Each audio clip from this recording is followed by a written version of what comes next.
Good evening, boys and girls, ladies and gentlemen, elves and dwarves. Today we have our returning guest on our show, Andrea Lucidi. I'm probably butchering your name again. I'm sorry. No Um, problem. Welcome to another episode of In the Eyes of Truth. Why, hello there. Come hither, boys and girls, and hear the magical tale of the magic monetary theory. That's right. You no longer have to worry about all the pesky gold and silver to buy what you want. Just print, print, print. And when Marco Polo traveled to ancient China in the 1200s, the Mongol Khans of China showed him their magic monetary theory, where they had pure fiat paper money, and they could just print whatever they needed for whatever they wanted to buy. But alas, even that story had a dark ending. For the magic monetary theory unleashed the twin beasts, the tidal wave of debt ridden by the beast of inflation. And when Marco Polo returned to China 20 years later, there were no Mongol Khans of China anymore. China had just gone through a vicious civil war that was sponsored by a total economic collapse. Let's fast forward 800 years. And the modern monetary theory is all the rage in the Western leadership. That's right, you no longer have to worry about debt. Debt no longer matters. No, just print, print, print all you need. But yet, the twin beasts are back. The tsunami of debt swallows up whole nations, causing defaults, causing collapses in currency, destroying people, destroying their lives. The beast of inflation swallows up your hard earned wealth. The products that cost $126 back in 22 now cost well over $400 in 24. That's right, hyperinflation is here. What do you do to save your hard earned wealth? Where do you go? You go to gold, not paper gold, physical gold. And you don't keep that gold in the United States, where in 1932 the government confiscated gold. It'll do it again. You don't keep it in Western Europe that's collapsing before our very eyes. Where do you go? What do? You come to exitstrategy.world, the company that's going to help you find the safe haven for your gold and your well being. Exitstrategy.world, the saviors in this dark fairy tale. Thank you. Andrea is in Beirut today. He left the Donbass. He's in Beirut. As we all know, tensions are mounting in that area. Everybody's waiting for Iran's reaction, and as I understand, the Israelis are shelling Lebanon. Yeah. In this moment, Israel shelled Lebanon every day. Yesterday, they shelled in Sidon, where I was 2 days ago, and they killed one commander, one officer of Fatah movement. This is the first time that Israel hit the Fatah organization, and it's very strange because this organization is politically concurrent of Hamas, and is considering it's considered like Democrats organization, not so extremist like Hamas. For this reason, this shelling is strange. And also, Hezbollah replied to this shelling in Sidon with I rocket launcher against the north of Israel yesterday, and of course, Israel replied. There is this situation every time one part of the other part hit Israel or Lebanon, and the hit part reply with artillery or shelling from drone or fighters. So tit for tat, an endless tit for tat. Yeah. Now, as you were there saying, is we were supposed to start the show earlier, recording, but the electricity was out. So Andrea went yeah, on the street, and I can see the electricity come back on. out of the central zone of Beirut, there is a big problem with the power. Since 2 days, 3 days, there is no, sorry, since Saturday or Monday, there is a generally lack of power in all Lebanon because the oil that came from Iraq practically stopped to send oil to Lebanon, and the last power plant in Lebanon finished the oil, the fuel for generate power, and now there is a big crisis for power. In Beirut, normally a lot of houses have a private generator, but outside the capital, it's impossible to guarantee more than 5 or 6 hours of power per day.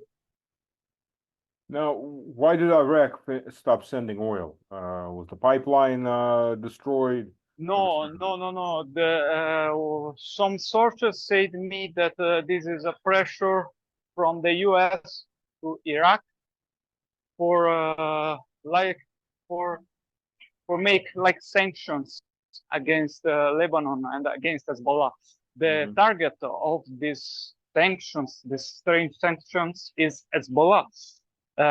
It's the same reason because, for example, Israel planned to shell the airport of Beirut because in their idea, the airport of Beirut is used by Hezbollah for receive weapons and supplies. Well, it's a standard. But in this case, but in this case, if Israel will shell the airport of Beirut, practically every international connection with foreign countries will destroy it. And in this case, also the only one international connection that can be available for Lebanon is with Cyprus on the sea. Yeah, it's making life miserable for civilians and targeting civilians. It's a old American tradition, and it's been done since the beginning. If anybody bothers to actually read real history, burning down the village, burning down, shelling the town, that's nothing new. It's not an exception, so I'm not surprised. Yeah, like you say, it's like U.S. tradition, but I would say also it's not only you say tradition, but Western tradition, because Israel have Western military tactics. Yeah, so they base the military tactics of the NATO standard, and they hit civilians without any problem. True. 2 days ago in Sidon, do this shelling for kill this air commander of Fatah. They killed also civilians without any problem. They say this is it's like a collateral damage. Well, that can't be. I don't believe you. After all, Netanyahu was in the U.S. Congress and swore that no country has waged a more humanitarian war than Israel has in Gaza. In fact, he said the only time that any civilians were killed was when they hit Hamas one time, and Hamas had fuel storage, and because of that, 20 civilians are killed. But that's it. Not 200,000 like Lance had said, not 50,000 like the UN. Just 20. That's it. They don't aim. Netanyahu swore that. You don't believe him? We can criticize Hamas how many times do you want for the 7th October, but what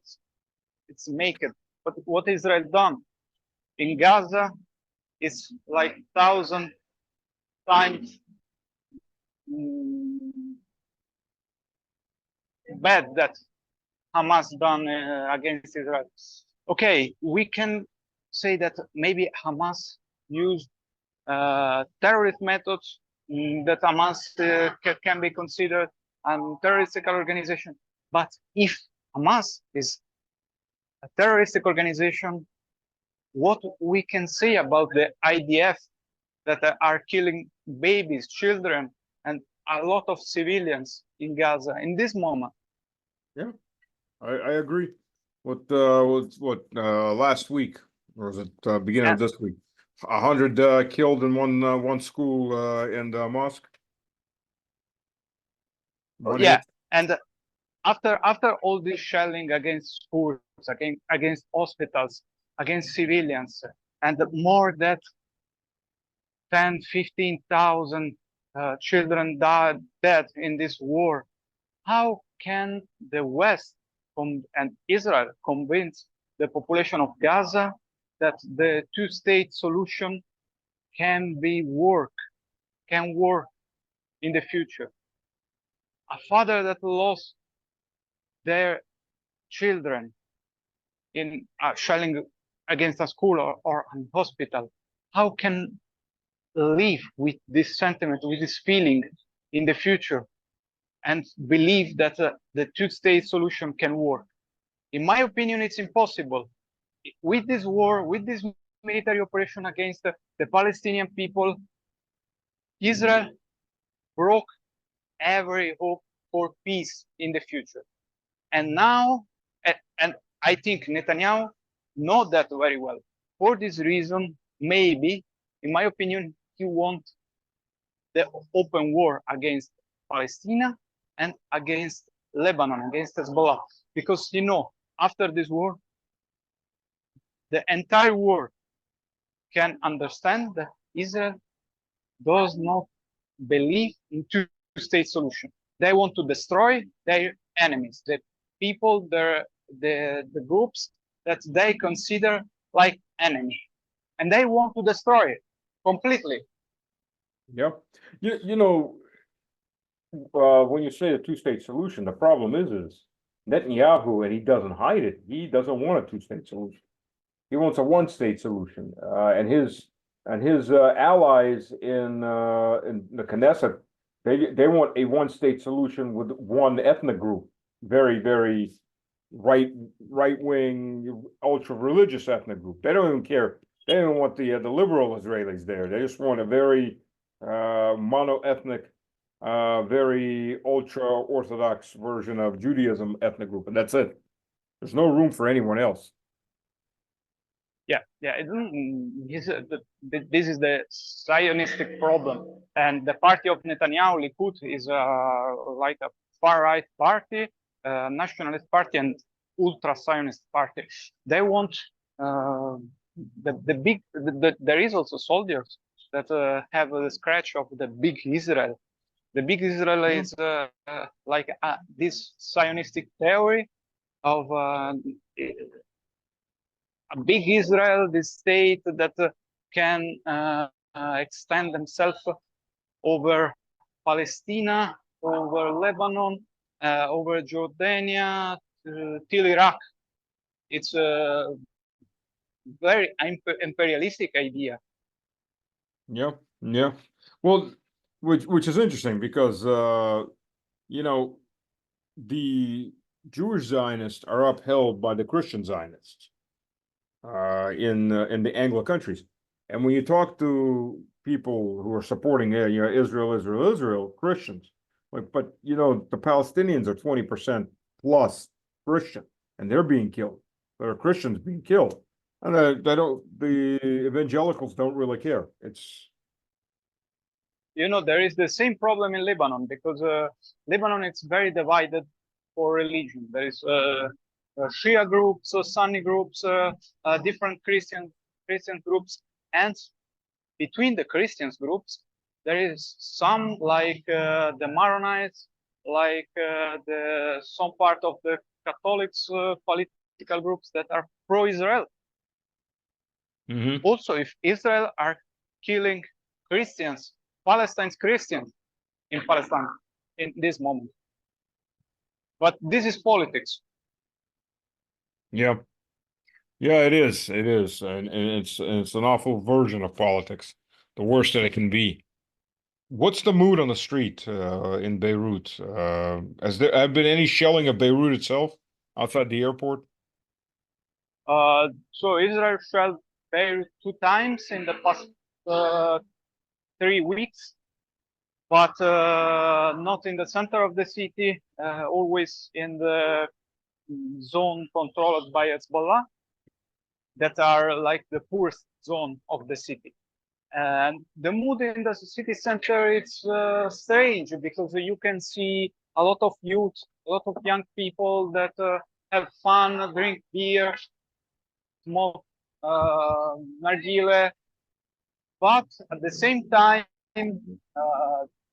if you are speaking with them, they expect a war, an open war against Israel, and it's really strange because they are trying to live normally in this moment. Also, if there is this big risk, and also here in Beirut, there are a lot of refugees from Syria that are coming here in the past years during the Syrian civil war, and plus these refugees, now there is a possibility that a lot of Lebanese from the south regions can come here, and this can be a big social bomb for Beirut. Yeah. Absolutely. What about the Lebanese Army? How does that stand? Will it? I know it's small. I know it's relatively weak, but it's still a military force. Will it? If Israel crosses the Lebanese border, will the Lebanese Army defend Lebanon, or will they step back and let Hezbollah do the fighting? If the IDF come in Lebanon, there is only one militia that can. There is only militias that can defend the population from the IDF. This is Hezbollah, the militia of the Communist Party of Lebanon, and the other groups that are in the same big political alliance with Hezbollah. The Lebanese army is very small, and the soldiers are not motivated to fight against Israel. They know that Israel is very well equipped, has very well equipment, good weapons, good tanks, and it's impossible for the Lebanese army have a real confrontation against Israel. You can imagine till November 2023, the United States are paying $100 for every soldiers every month, like a bonus. And since November, it's the Qatar that are paying this money for every soldiers.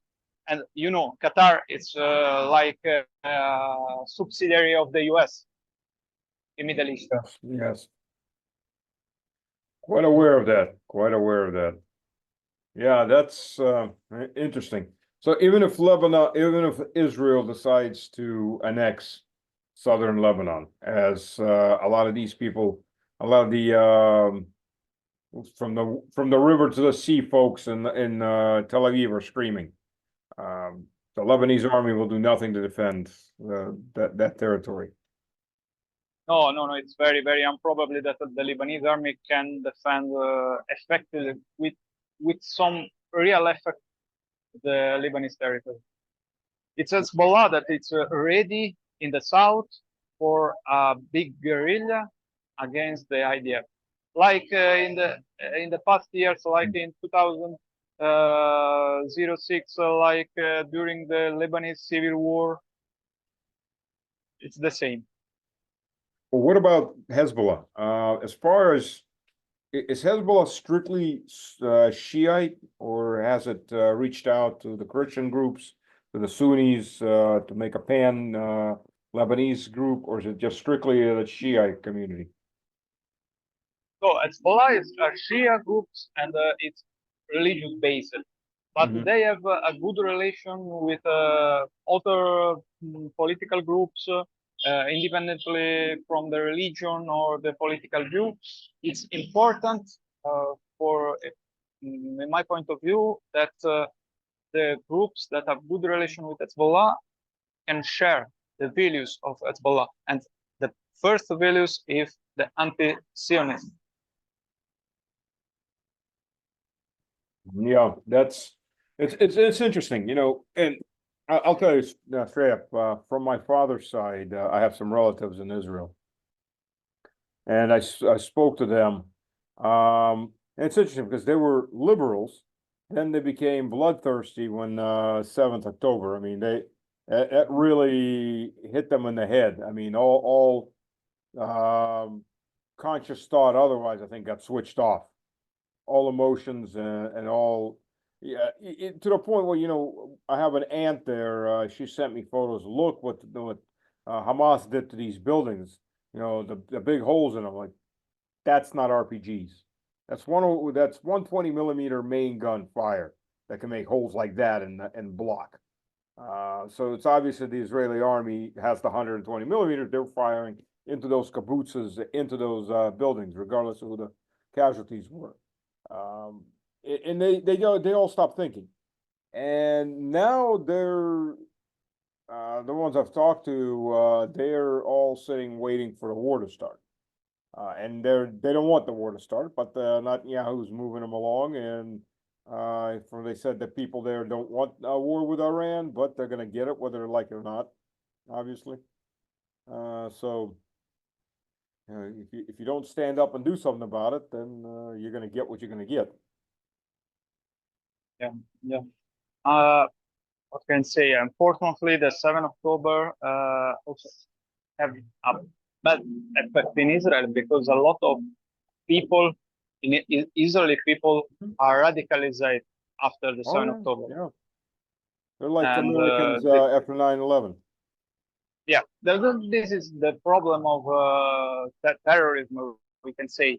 Like now in Palestine, there is people that are ready to fight Israel for their life. Yeah. After the 7th October, after this take of hostages, after the killing of people on the street, there are people that want to destroy the Palestinian people, not only Hamas. Yeah. Yeah. And the longer this goes and the wider it gets, it's only going to get worse. It's going to take longer and longer for anybody to heal. Yeah. For this reason, also here in Lebanon, a lot of people are waiting big military maneuver from Israel. So you think if Israel starts fighting Hezbollah in the south, they're going to start shelling Beirut directly? Yeah. If Israel come into Lebanon, Beirut is 100% and objective for the shelling from Israel. The airport, the port, and other zones in Lebanon that are controlled in Beirut that are controlled from Hezbollah. Yeah, that's not good, obviously. How long are you in Beirut for? I will stay here till Saturday. And I was here for 1 week, and the last time I was here for 1 month. How much have things But changed? of course, I plan to come back also in the future here because this is a very special place for analyze the situation in Middle East. From my first time in Lebanon, what's changed? Practically nothing. But in October, Israel does not hit Beirut with shelling. Now, yes. And the tension is a little bigger.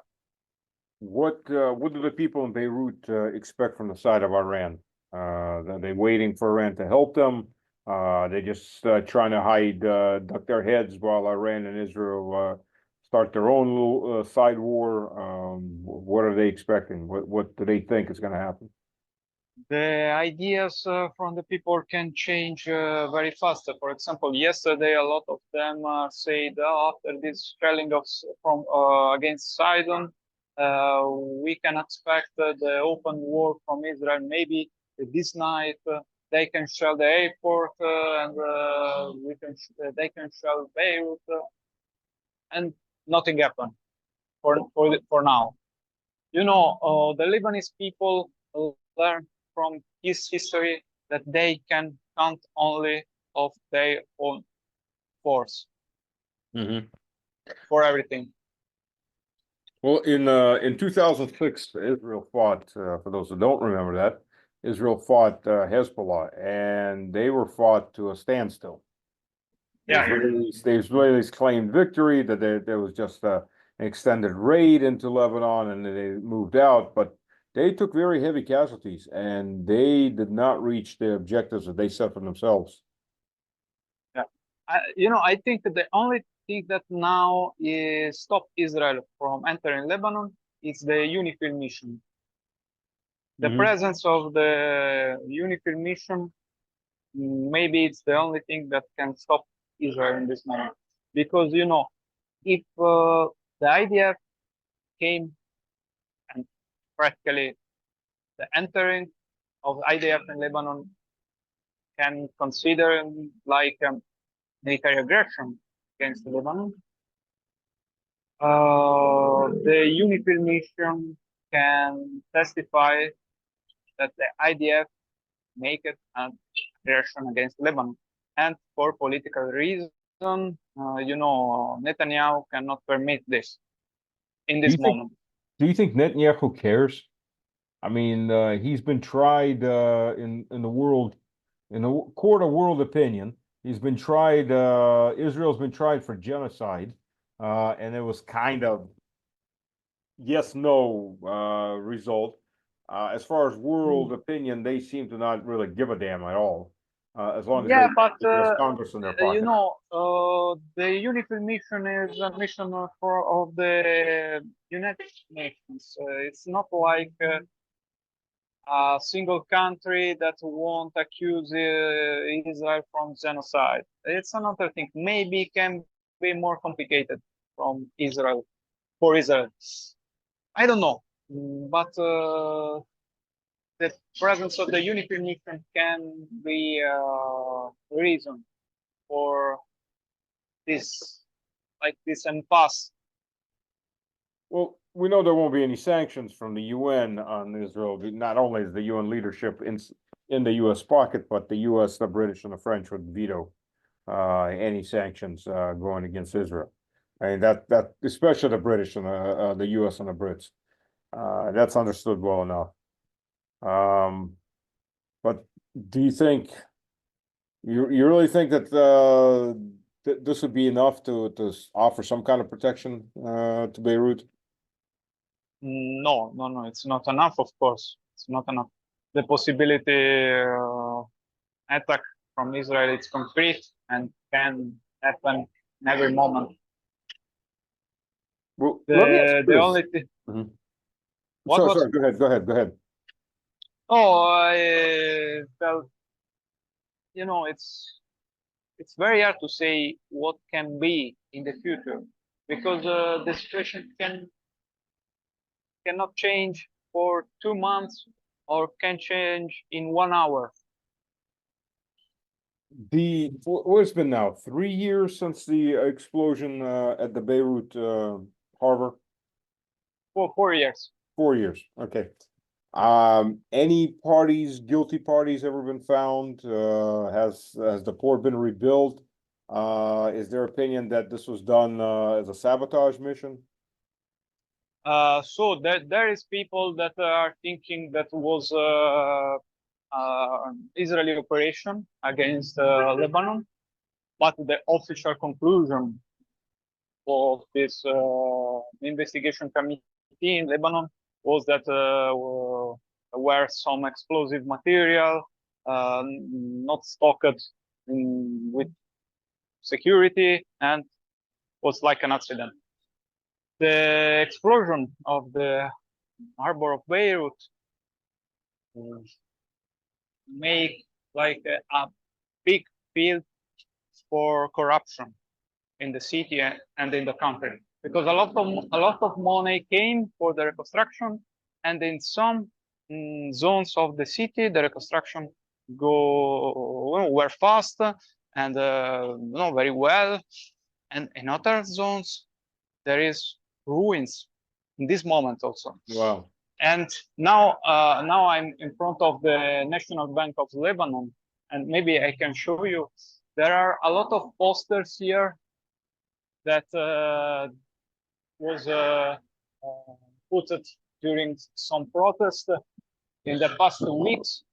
And it's very interesting because the young people, the young Lebanese, are thinking that the head of the main Lebanese banks are responsible for the big corruption in the country.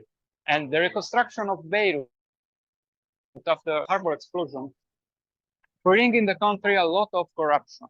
So a lot of politicians are corrupted, a lot of head of banks or such businessmen there are working on the reconstruction. Maybe I can show you one moment. I want to, okay. Wanted. Well,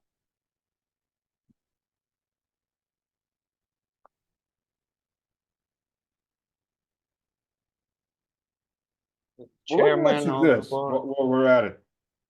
How, for whom are these posters made? Because, I mean, I find it hard to believe that the majority of Lebanese speak and read fluent English. The majority of Lebanese are speaking Arabic, of course, and French. But a lot of them are speaking English, especially the new generation, because in Beirut, for example, there are a lot of American schools and American universities. If I could remember, there are like 3 American universities in Beirut, and we can say the most educated part of the Lebanese society is can speak English. So in other words, there's a American-made, British-made big fifth column of brainwashed young idiots that believe whatever they've been told about everything's white and furry and fluffy in the West, particularly in America. Yeah, this is like a method of colonization, we can say. Yeah, it's and you know what amazes me is well, first of all, it's efficient. I mean, I gotta give them credit where it's credit's due. They work efficiently. Yeah. The problem is not the diffusion of the English language. The problem is that through these institutions like universities, college, international schools, the US make an operation for share their values. This is the problem. Yeah, and it's amazing to watch how many people are willing to sell out their nation for this quote American dream, even as the American economy is collapsing, even as people are facing hyperinflation in food products and other sectors. And you can't tell it to these guys. They are so brainwashed. They just refuse to believe it. There is the same problem that was in Russia in the 90s. It's the same problem. They are thinking that in the US or in Europe, all it's good. There is a lot of money. There is the possibility of a big salary and a good work. But the facts are others. And as person from the West, from Europe, I can say that the situation it's very different. You know, I used to work for an Italian company, Tecnomont, Marie Tecnomont, and when they brought me, because I was a director in charge of procurement for the construction projects that we were doing in Russia, and they brought me to Milan, and I had not been in Milan since 2008, and this was 2016, and I was just in shock. In 8 years, how far everything had just spiraled down, from the poverty, from the quantity of bums, homeless, the old women and old men on their knees begging for money. It was Moscow in the 90s. Trash everywhere, armed police, military patrols. and African immigrants everywhere, Yeah. begging, trying to get money out of people. It was incredible. Just the speed in 8 years, how far everything had fallen. You can imagine in Rome and Milan, there is some zones where you cannot walk during the night because the risk for being uh,